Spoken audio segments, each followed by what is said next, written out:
کہ جو آدمی یہ چاہتا ہے کہ اس کے گناہ معاف کر دیے جائیں فعلیہ بسقی الماء، تو اسے چاہیے کہ وہ پانی کا انتظام کرے، لوگوں کے لیے، مخلوق کے لیے، جانداروں کے لیے پانی کا انتظام کرے۔ پھر انہوں نے آگے کہا، بخاری شریف کی روایت کا حوالہ دیا کہ اللہ کے نبی صلی اللہ علیہ وسلم نے فرمایا، ایک فاحشہ عورت تھی، بدکارہ عورت تھی، وہ جا رہی تھی اور اس نے دیکھا پیاس لگی تو اس نے کنویں کے ذریعے سے پانی نکالا، خود کی پیاس بجھائی، جانے لگی تو دیکھا کہ ایک کتا ہانپ رہا ہے پیاس کی وجہ سے، وہ گیلی مٹی کو چاٹ رہا ہے، تو اسے ترس آ گیا، ترس آیا تو اس نے پھر پانی نکالا اور کتے کو پلا دیا۔ حدیث میں آیا اللہ نے اس کے گناہ معاف کر دیے، جنت میں داخلے کا اعلان کر دیا۔ تو جو آدمی چاہتا ہے کہ گناہ معاف ہو جائیں تو وہ پانی کا انتظام کرے۔ ایک مقام ہے، ایک جگہ جہاں ایسے لوگوں کو رکھا جائے گا جن کی نیکیاں اور جن کی برائیاں برابر برابر ہوں گی۔ تو ایک خاص وقت تک کے لیے کہ ان کے اندر جنت میں جانے کی صلاحیت پیدا ہو جائے، اس جگہ پر رکھا جائے گا، تو ان کو اصحاب الاعراف کہا گیا ہے۔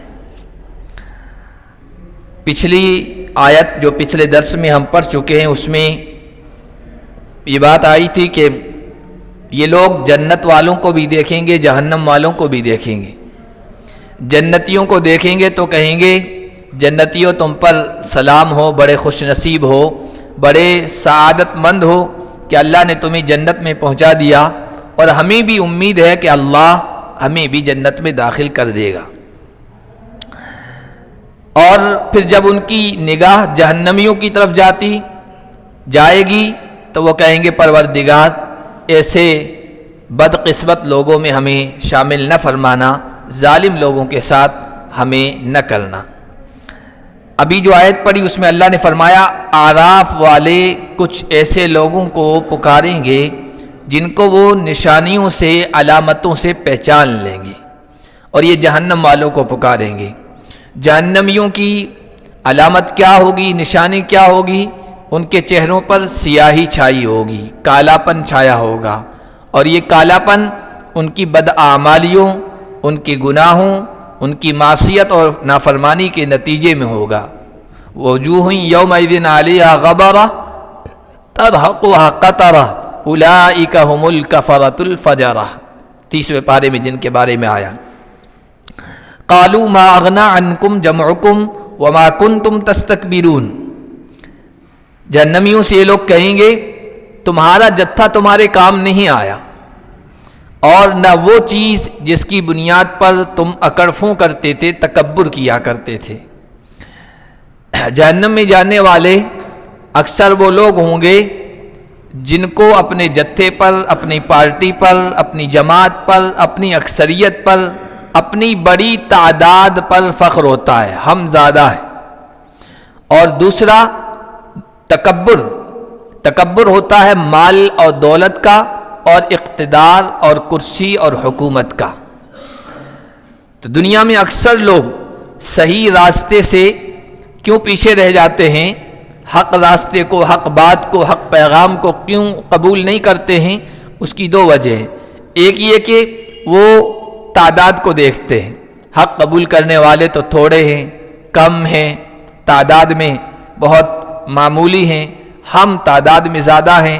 دوسرا، ان کے پاس حکومت نہیں، ان کے پاس مال نہیں، ان کے پاس دولت نہیں، ان کے پاس دنیا کی آسائشیں، دنیا کی آرام و راحت کی چیزیں نہیں ہیں، ہمارے پاس یہ ہیں۔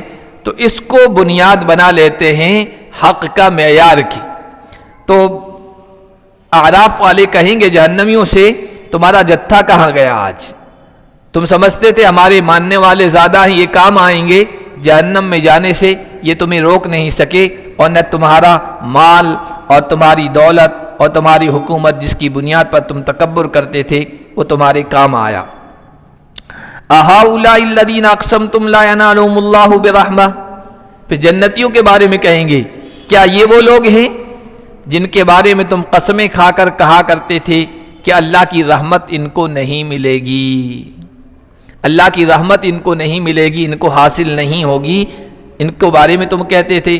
عام طور پر دنیا میں اہل ایمان کمزور ہوتے ہیں، مالی اعتبار سے کمزور ہوتے ہیں، دنیاوی اعتبار سے کمزور ہوتے ہیں، تو کفر و شرک والے اور باطل والے ان کا مذاق اڑاتے ہیں اور کہتے ہیں اگر یہ صحیح ہیں تو یہ معمولی کام کیوں کر رہے ہیں، تانے دیتے ہیں، الزام لگاتے ہیں۔ نبی پاک صلی اللہ علیہ وسلم کے زمانے میں بھی یہی تھا، ہر دور میں کافروں نے اہل ایمان کی مالی حیثیت کو مذاق بنایا ہے، آج بھی کہتے ہیں، آج بھی مختلف الفاظ، مختلف جملے، مختلف باتیں، پنچر پوتر کہتے ہیں نا، یہ وہی ہے جو قرآن کہہ رہا ہے۔ حالانکہ ایسا تو ضروری نہیں ہے کہ ہر مسلمان پنچر بنانے والا ہے اور ان کا ہر آدمی کروڑ پتی ہے، ایسا تو کوئی ضروری نہیں ہے، لیکن یہ ایمان والوں کا مزاج ہوتا ہے، وہ کسی پیشے کو معمولی نہیں سمجھتے ہیں۔ حلال کمانے والا، چاہے ریڑھی لگانے والا ہو، چاہے پنچر بنانے والا ہو، چاہے صفائی کرنے والا ہو، اگر حلال طریقے سے کما رہا ہے تو کمائی کا ذریعہ حلال ہونا چاہیے، چاہے معمولی ہو۔ ایمان والا اس کو کبھی حقیر نہیں سمجھے گا، لیکن ایمان سے محروم لوگ جو ہوتے ہیں نا، وہ انہی چیزوں کو معیار بنا لیتے ہیں، کسی کے اونچا ہونے کا، کسی کے نیچا ہونے کا۔ اسی لیے آپ ان کے یہاں دیکھیے، ایک بڑی تعداد خود ان کے ایسے لوگ ہیں جن کو وہ ملیش کہتے ہیں، جن کو وہ حقیر کہتے ہیں، پچھڑے ہوئے کہتے ہیں، تو اس کی وجہ یہی ہے کہ سوچ ان کی وہی ہے۔ تو ایمان والوں کے بارے میں کہتے تھے دنیا میں بھی ان کو کچھ نہیں ملا، وہ کہہ رہے ہیں جنت ملے گی، حوریں ملے گی، کچھ نہیں ملے گا ان کو، جن کے بارے میں تم قسمیں کھا کر کہا کرتے تھے ان کو اللہ کی رحمت نہیں ملے گی، پھر ان کو تکلیف پہنچانے کے لیے اللہ کی طرف سے کہا جائے گا ادخلوا الجنہ، اے ایمان والو جنت میں داخل ہو جاؤ۔ یہ تو کہتے تھے کہ ان کو رحمت نہیں ملے گی، ان کو کچھ نہیں ملے گا، دنیا میں بھی پریشان، آخرت میں بھی پریشان، نہیں، آج تم میری نعمتوں کی جگہ، راحتوں کی جگہ، آرام کی جگہ، آسائش کی جگہ جنت میں داخل ہو جاؤ، نہ تم پر خوف ہوگا اور نہ تم غمگین ہوں گے۔ دو چیزیں ہوتی ہے جو انسان کی زندگی میں جو ہے نا تکلیف کا احساس پیدا کر دیتی ہے، ایک یہ کہ پچھلے کا غم، جو کچھ ہو چکا ہے نا اس کا غم، حزن، ملال، اور دوسرا یہ کہ آئندہ کا خوف ہوتا ہے، اندیشہ ہوتا ہے، ابھی صحت ہے پتہ نہیں بیماری ہو جائے، ابھی تو مالداری ہے پتہ نہیں کیا ہو جائے۔ ہر دنیا کا مالدار سے مالدار ترین انسان اس اندیشے کا شکار ہے، اگر پیسہ ہے پتہ نہیں کل کیا حالت ہو جائے، اسی طرح اگر حکومت ہے پتہ نہیں کل رہے کہ نہ رہے، دنیا میں تو یہ ہے، لیکن جنت کی یہ خصوصیت ہے، نہ پچھلے کا ملال ہوگا اور نہ آئندہ کا کوئی خوف ہوگا، نہ غم ہوگا، نہ کھٹکا ہوگا۔ اللہ کی طرف سے اعلان کر دیا جائے گا یا اہل الجنہ ان لکم ان تصحوا فلا تسقموا ابدا، اے جنتیو اب یہ اعلان کر دیا گیا ہے کہ صحت مند رہو گے، کبھی بیماری نہیں ہوگی۔ ان لکم ان تشبوا فلا تحرموا ابدا، اب جوانی ہے، بڑھاپے کا کوئی کھٹکا اور اندیشہ نہیں۔ ان لکم ان تنعموا فلا تباسوا، اب ہمیشہ خوشیاں ہیں، بدحالی، تنگحالی کا کوئی کھٹکا نہیں۔ ان لکم ان تحیوا فلا تموتوا ابدا، اب ہمیشہ کی زندگی ہے، کبھی موت کا کوئی ڈر نہیں ہوگا۔ یہ صرف جنت کی خصوصیت ہے، کہا جائے گا اسی جنت میں تم داخل ہو جاؤ۔ وَنَادَى أَصْحَابُ النَّارِ أَصْحَابَ الْجَنَّةِ أَنْ أَفِيضُوا عَلَيْنَا مِنَ الْمَاءِ أَوْ مِمَّا رَزَقَكُمُ اللَّهُ۔ پچھلے درس میں یہ بات آئی تھی کہ جنتی جنت میں پہنچ جائیں گے تو جنتی جہنم والوں کو پکاریں گے، آواز لگائیں گے، کہیں گے اے جہنم والو، کیا تم سے تمہارے رب نے جو وعدہ کیا تھا وہ سچ پایا کہ نہیں پایا؟ ہم نے تو سچ پا لیا، ہم سے ہمارے رب نے رسولوں کے ذریعے سے، پیغمبروں کے ذریعے سے، سچ بتانے والوں کے ذریعے سے یہ وعدہ کیا تھا، ایمان لے آؤ، توحید کو اختیار کرو، کفر و شرک کو چھوڑ دو، نمازوں کی پابندی کرو، روزے رکھو، زکوٰۃ اگر فرض ہے تو ادا کرو، حج کرو اگر تم پر فرض ہو گیا ہے، اور یہ نیکی کے کام کرو تو تمہیں جنت ملے گی۔ آج یہ وعدہ ہم نے سچ پا لیا ہے، تم سے جو وعدہ کیا گیا تھا وہ سچ ہے، ہوا کہ نہیں ہوا؟ کہا جاتا تھا کفر نہیں چھوڑو گے، شرک نہیں چھوڑو گے، برائیاں نہیں چھوڑو گے، گناہ نہیں چھوڑو گے تو پھر آگے جہنم ہے، یہ تم سے وعدہ تھا بلکہ وعید و دھمکی تھی، وہ پوری ہوئی یا نہیں، تم نے پالی کہ نہیں پالی؟ یہاں پر جہنم والے جنتوں کو پکاریں گے، کیا کہیں گے؟ ان افیضوا علینا من الماء، اے جنت والو تھوڑا سا پانی ہمیں دے دو۔ سخت پیاس لگی ہوئی ہے، حلق خشک ہو رہا ہے اور بہت پریشانی کا سامنا ہے، تھوڑا سا پانی یا جو اللہ نے تمہیں نوازا ہے، جو رزق دیا ہے، جو نعمتیں دی ہے، اس میں سے کچھ ہمیں دے دو۔ یہ جہنم والے جنتیوں سے درخواست کریں گے۔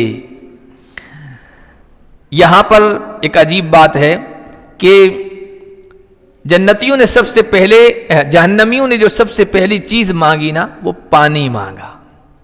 پانی یہ زندگی کی بنیاد ہے، اس پر زندگی ٹکی ہوئی ہے۔ خلقنا الماء من کل شیء حی وخلقنا، ہم نے ہر زندہ چیز کو پانی سے پیدا کیا۔ وخلقنا من الماء کل شیء حی، ہم نے پانی ہی سے ہر زندہ چیز کو پیدا کیا ہے۔ تو پانی زندگی کی بنیاد ہے، اور سب سے افضل نعمت یا افضل صدقہ کہی وہ پانی۔ حالات کے اعتبار سے اس کا فیصلہ کیا جاتا ہے، لیکن حضرت عبداللہ ابن عباس جو حضور کے چچا زاد بھائی ہیں، قرآن کی تفسیر کے بڑے ماہر تھے، ترجمان القرآن ان کا لقب ہے۔ ان سے کسی نے پوچھا ای الصدقۃ افضل، سب سے افضل صدقہ کون سا ہے؟ تو انہوں نے کہا الماء، سب سے افضل صدقہ پانی کا ہے۔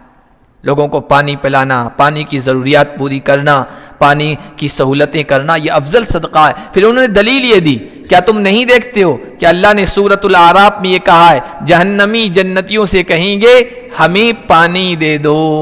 انہوں نے سب سے اہم چیز جو مانگی وہ پانی مانگا ہے، تو سب سے افضل صدقہ پانی کا ہے۔ حضرت سعد نے رضی اللہ تعالیٰ عنہ نے نبی پاک صلی اللہ علیہ وسلم سے ایک موقع پر پوچھا تھا ای الصدقۃ اعجب الیک، یا رسول اللہ سب سے پسندیدہ صدقہ کون سا ہے؟ تو حضور علیہ الصلوۃ والسلام نے ان کو بھی یہی کہا تھا کہ پانی کا صدقہ سب سے بہترین ہے۔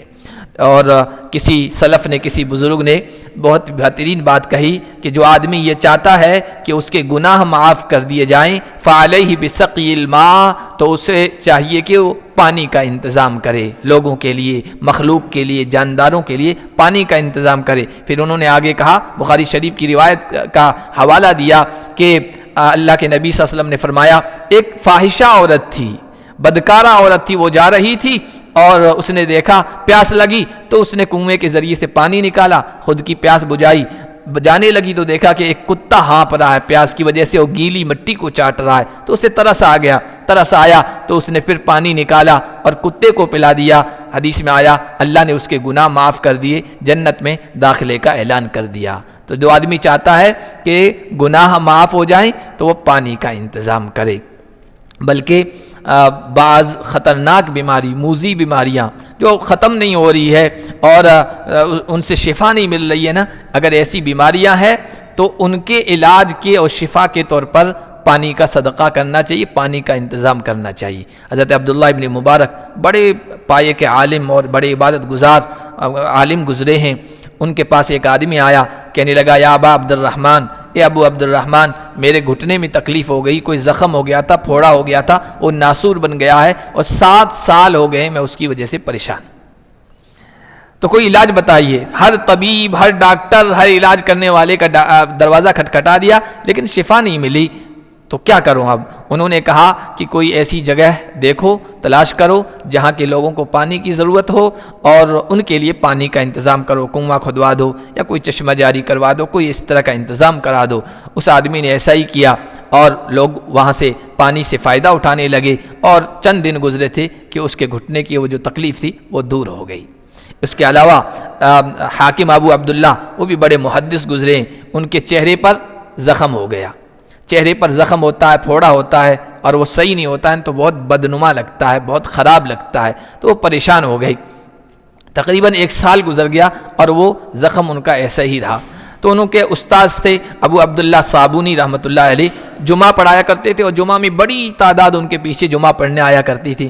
انہوں نے اپنے استاد سے درخواست کی کہ آپ جمعہ کے دن لوگوں سے میرے چہرے کی شفا کے لیے دعا کر دیں گے، پتہ نہیں کون بزرگ ہے، کون اللہ والا ہے جس کی دعا قبول ہو جائے اور مجھے شفا مل جائے۔ تو انہوں نے ایسا ہی کیا، اعلان کیا کہ حاکم ابو عبداللہ کے لیے آپ سب حضرات دعا کرو۔ جمعہ میں ایک عورت بھی جمعہ پڑھنے آئی تھی، وہ کہتی ہے کہ میں گھر واپس گئی، فکر مند ہو گئی اور میں دعا کرنے لگی، ان کے بارے میں فکریں کرنے لگی، یا اللہ ان کو شفا دے دے، ان کے چہرے کا زخم ٹھیک کر دے۔ تو یہی فکر لے کے میں سوئی، رات میں خواب میں نبی پاک صلی اللہ علیہ وسلم آئے اور انہوں نے یہ کہا کہ جن کے بارے میں تم دعا کر رہی ہو نا، ان کو کہو کہ پانی کا انتظام کریں، لوگوں کے لیے، مخلوق کے لیے پانی کا انتظام کریں۔ تو اس عورت نے پرچی دی خطیب جمعہ کو، ابو عبداللہ صابونی رحمۃ اللہ علیہ کو، تو چنانچہ حاکم ابو عبداللہ نے اپنے گھر کے باہر حکم دیا کہ پانی کا انتظام کیا جائے، حوض بنایا جائے اور آنے جانے والے آسانی سے پانی لے سکیں۔ اس طرح کیا، پانی جاری ہوا، لوگوں نے فائدہ اس سے حاصل کیا، اور کچھ ہی دن گزرے تھے ان کے چہرے کا زخم ٹھیک ہو گیا۔ تو یہاں چونکہ پانی کا ذکر آیا کہ جہنمی سب سے پہلی چیز جو مانگیں گے نا جنتیوں سے، وہ کہیں گے پانی لے آئیے، تو پانی کی اہمیت ہے۔ قالوا ان اللہ حرمہما علی الکافرین، جنتی کہیں گے کہ اللہ تعالیٰ نے جنت کا پانی، جنت کا رزق، جنت کی روزی، جنت کی نعمتیں کافروں پر حرام قرار دی ہے۔ حرام قرار دینے کا مطلب یہ ہے کہ یہ منع ہے، اس سے تم محروم رہو گے، کیونکہ حلال حرام کا جو مسئلہ تھا نا وہ دنیا کا تھا، جنت میں آخرت میں اب وہ نہیں ہے، تو حرام سے مراد اب اس سے تم محروم کر دیے گئے ہو، تمہیں نہیں ملے گا۔ الذین اتخذوا دینہم لہوا ولعبا وغرتہم الحیات الدنیا، جنہوں نے اپنے دین کو کھیل تماشا بنا لیا۔ جنت کی نعمتیں، جنت کا پانی حرام کیوں ہوگا کافروں پر؟ اس کی وجہ، ایک وجہ یہ کہ انہوں نے دین کو کھیل تماشا بنا لیا۔ اپنے دین کو کہیں تو یہ جو باطل قومی ہے، جو ایمان سے محرومی ہے اور اپنے عقیدے کے مطابق اپنے جو مذہبی اعمال جو انجام دیتی ہے نا، آپ ان میں دیکھ لیے زیادہ تر لاہو لعب، تماشا، گانا بجانا، پٹاخے وغیرہ، رنگ، یہی ہوگا باطل قوموں کی مذہبی چیزوں میں بھی۔ یہاں تک کہ آپ ہر چیز میں دیکھیے، ہماری عبادتوں کو دیکھیے، ان کی عبادتوں کو دیکھیے، ہمارے اہم دنوں کو دیکھیے، ان کے اہم دنوں کو دیکھیے، ہماری راتوں کو جو اہمیت والی راتیں ہیں ان کی راتوں کو، تو زمین و آسمان کا فرق نظر آئے گا۔ ہمارے یہاں سنجیدگی ہے، ہمارے یہاں نیکی ہے، ہمارے یہاں ان راتوں دنوں میں عبادت ہے، کھیل تماشا وغیرہ یہ سب منع ہے۔ یہاں تک کہ ہمارا سب سے بڑا اجتماع ہوتا ہے حج کا، اس کو دیکھ لیجیے آپ، پوری دنیا سے لوگ آتے ہیں، لیکن وہ یہاں نہیں دیکھتے کون سی خوبصورت عورت آئی ہے اور کون سا مرد آیا، کون سا آیا ہے۔ دوسروں کے یہاں دیکھیے سب سے زیادہ عبادت ان کا ہے، کیا ہے، مذہبی اعتبار سے میلہ ہے، لیکن سب سے زیادہ چرچا ہو رہی ہے عورتوں کی خوبصورتی کی، کہ فلاں لڑکی مشہور ہوگی، اور وہ اس طرح کے میلوں میں یہی سب چیزیں بتائی جا رہی ہے۔ تو کھیل ہے، تماشا ہے، فلاں ہے، دین اسلام میں ایسا نہیں ہے۔ جنہوں نے اپنے دین کو کھیل تماشا بنا لیا، کہ ایک مطلب یہ کہ ان کے دین میں جتنی بھی چیزیں کھیل تماشا ہیں، یا پھر یہ چونکہ اللہ تعالیٰ نے دین تو ایک ہی بنایا ہے، وہ ہے دین اسلام، چاہے ماننے والے ہیں ہم ہیں، ہمارا بھی وہی دین ہے اور ان کا بھی وہ دین ہے، ٹھیک ہے، انہوں نے اس کو قبول نہیں کیا، ایکسیپٹ نہیں کیا ہے۔ ان الدین عند اللہ الاسلام، دین تو بس اللہ کی نگاہ میں اسلامی ہے۔ تو دین کی چیزوں کو کھیل تماشا بنا لیا، مذہب اسلام کو کھیل تماشا بنا لیا، مذاق کیا، ٹھٹھا کیا، استہزاء کیا، اسلام کے قبول کرنے والوں کے بارے میں مذاق کیا کرتے تھے، کہ قرآن کریم میں وَإِذَا مَرُّوا بِهِمْ يَتَغَامَزُونَ، جب اہل ایمان سے گزرتے تھے تو مذاق کیا کرتے تھے، آنکھوں سے اشارہ کرتے تھے کہ دیکھو دیکھو یہ ہیں، کھانے کا ٹھکانہ نہیں، رہنے کا ٹھکانہ نہیں، پہلے ٹھکانے کا کوئی ہے نہیں، کوئی چیز ٹھکانے کی نہیں، نہ کھانے کی، نہ پینے کی، نہ پہننے کی، نہ رہنے کی، نہ کوئی اور چیز، اور کہہ رہے ہیں ہم جنت کے والی ہیں، دیکھو یہ جنت کے والی جا رہے ہیں، یہ حوروں کے شوہر جا رہے ہیں۔ اس طرح کا مذاق کیا کرتے تھے دین کے ماننے والوں کا۔ وغرتہم الحیات الدنیا، جنت کے پانی اور جنت کی نعمتیں سے محروم ہونے کی دوسری وجہ، ان کو دنیا کی زندگی نے دھوکے میں ڈال دیا اور انہوں نے حق بات کو قبول نہیں کیا۔ آپ دیکھیے دنیا کی زندگی، اب دنیا کی زندگی میں کیا ہے؟ مال ہے، اولاد ہے، بیوی بچے ہیں، کاروبار ہے، حکومت ہے، یہ وہ چیزیں ہیں جن کے اندر منہمک ہو کر، مشغول ہو کر انسان حق بات کو قبول نہیں کرتا ہے، حق بات کو تسلیم نہیں کرتا ہے۔ یہ دنیا کی زندگی نے ان کو دھوکے میں رکھا۔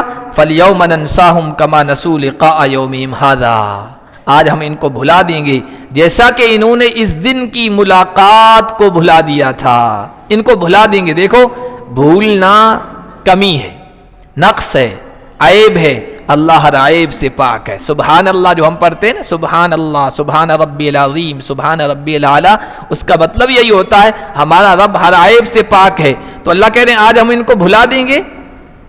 یہ بھلانا وہ مراد نہیں ہے، بلکہ مراد ہے نظر انداز کرنا، اگنور کرنا مراد ہے۔ اللہ تو بھولنے سے پاک ہے، ہم ان کو یاد نہیں کریں گے، ان کی طرف توجہ نہیں کریں گے۔ کیوں؟ انہوں نے اس دن کی ملاقات کو، یعنی آخرت کو، مرنے کے بعد کی زندگی کو، مرنے کے بعد دوبارہ جی اٹھنے کا انکار کیا تھا، اس کو بھلا دیا تھا۔ وما كانوا بآياتنا يجحدون، اور اس وجہ سے کہ ہماری آیتوں کا انکار کیا کرتے تھے، قرآن کا انکار کیا کرتے تھے۔ وَلَقَدْ جِئْنَاهُمْ بِكِتَابٍ، اور ہم ان کے پاس آئے ایسی کتاب لے کر جس کو ہم نے علم پر کھول کے رکھ دیا، بیان کیا، وضاحت کی علم پر۔ ہدن و رحمتن، وہ کتاب سراپا ہدایت ہے، سراپا رحمت ہے ایسے لوگوں کے لیے جو ایمان لاتے ہیں، ایمان رکھتے ہیں۔ قرآن تو ہدایت اور رحمت سب کے لیے، یہ بات یاد رکھیں، قرآن ہدایت سب کے لیے ہے، لیکن قرآن میں کہیں آیا متقیوں کے لیے ہدایت ہے، یہاں ہے کہ ایمان والوں کے لیے ہدایت ہے۔ اصل میں قرآن سے فائدہ اٹھانے والے متقی ہیں، ایمان والے ہیں، ورنہ غیروں کے لیے بھی قرآن ہدایت اور رحمت بن کے آیا ہے، لیکن وہ فائدہ نہیں اٹھا رہے۔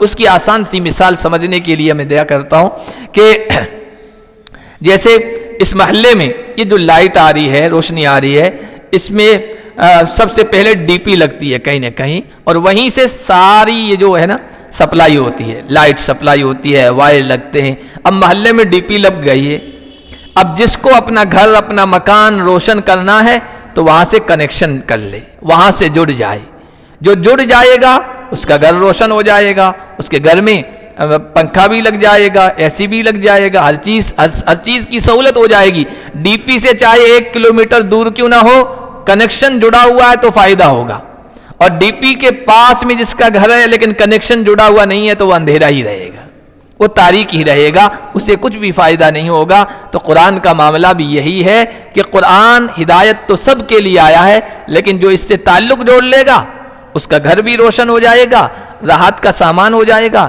تعلق نہیں جوڑے گا تو پھر وہ اندھیرے میں رہے گا، کفر و شرک میں اور نقصان میں رہے گا۔ تو ہم ان کے پاس یہ کتاب لے کے آئے جس کو ہم نے کھول کے بیان کیا علم پر، یہ ہدایت ہے اور رحمت ہے ان لوگوں کے لیے جو قرآن پر ایمان رکھتے ہیں۔ هل ينظرون الا تأویلہ، اب آگے اللہ فرما رہے ہیں، شکوہ کر رہے ہیں یہ لوگ مان کیوں نہیں رہے، قرآن کو تسلیم کیوں نہیں کر رہے، اور سچا پیغام ہے اس کو مان کیوں نہیں رہے ہیں؟ کیا یہ لوگ انتظار کر رہے ہیں آخری انجام کا؟ یہ مرنے کے بعد کی زندگی کو کیوں نہیں مان رہے ہیں؟ اس بات کا انتظار کر رہے ہیں کہ اپنے آنکھوں سے دیکھ لیں زلزلہ آتے ہوئے اور قیامت برپا ہوتے ہوئے اور لوگوں کو زندہ ہوتے ہوئے اور حساب و کتاب کا معاملہ طے ہوتے ہوئے، اس کا انتظار کر رہے ہیں؟